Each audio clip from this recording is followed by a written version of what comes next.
اگر آپ کو کوئی یہ کہے کہ اس دنیا میں ایک ایسا پھل ہے جس کے اندر جنت کا پانی ہے تو کیا آپ یقین کریں گے؟ لیکن یہ سچ ہے، کیونکہ انار، جسے انگریزی میں پومیگرینیٹ کہا جاتا ہے، جس کے اندر ایک دانہ ایسا ہوتا ہے جسے جنت کا دانہ کہا جاتا ہے، اور یہ بات قرآن اور حدیث سے ثابت ہے۔ لیکن وہ دانہ کون سا ہوتا ہے یہ اندازہ لگانا مشکل ہے۔ اس کے بارے میں جاننے کے لیے ہمیں اس پھل کے بارے میں جاننا ہوگا جسے قرآن اور حدیث میں جنت کا پھل کہا گیا۔ تو آئیے ویڈیو کا باقاعدہ آغاز کرتے ہیں۔ میں ہوں فضل ملک آفیشل 92 سے۔ یہودی انار کو سال میں ایک بار کھاتے ہیں، اس عقیدے کے ساتھ کہ سال میں ایک دفعہ اس کے کھانے سے ان کے پورے سال کی تمام خواہشات پوری ہو جاتی ہیں۔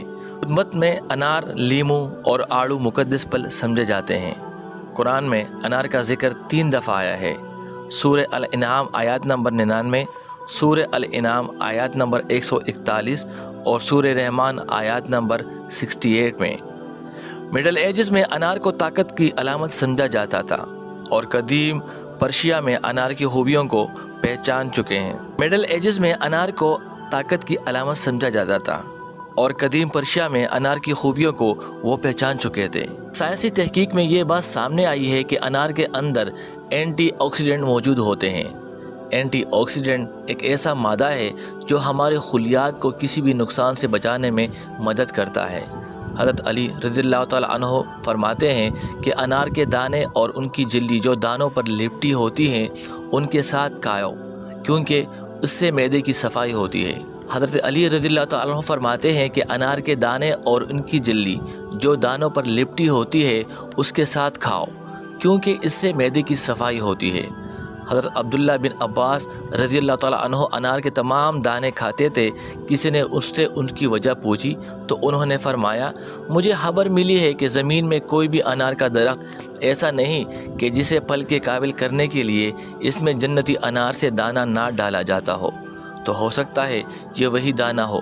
امام محمد سیرین رحمۃ اللہ علیہ نے فرمایا، پھلوں کے درمیان انار کو وہ اہمیت حاصل ہے جو ملائکہ میں حضرت جبرائیل علیہ السلام کو حاصل ہے۔ انار قدرت کا ایک شاندار تحفہ ہے جو حیرت انگیز طور پر شفائی اثرات کا حامل پھل ہے۔ نہ صرف انار بلکہ اس کے درخت کا ہر جز انسانی صحت کے لیے مفید ہوتا ہے۔ طب 90 میں انار کا چھلکا، پھول اور درخت کے چھال کو بھی دوا کے طور پر تجویز کیا گیا۔ طب 90 میں اس خوش ذائقہ پھل اور اس کے جوس کے استعمال سے کئی ایسے فوائد حاصل کیے جا سکتے ہیں جنہیں دواؤں کے ذریعے حاصل کرنا ممکن نہیں۔ جو لوگ اس بات پر اعتراض کرتے ہیں کہ یہ جنت کا پھل نہیں، تو ان کے لیے قرآن کی سورہ الانعام کی آیت نمبر 141 میں اللہ نے یوں بیان فرمایا ہے، اللہ وہ ہے جس نے باغات پیدا کیے جن میں سے کچھ بیلدار ہیں جو سہاروں سے اوپر چڑھتے جاتے ہیں اور کچھ سہاروں کے بغیر بلند ہوتے ہیں، اور نخلستان اور کھیتیاں جن کے ذائقے الگ الگ ہیں، اور زیتون اور انار جو ایک دوسرے سے ملتے جلتے بھی ہیں اور ایک دوسرے سے مختلف بھی ہیں۔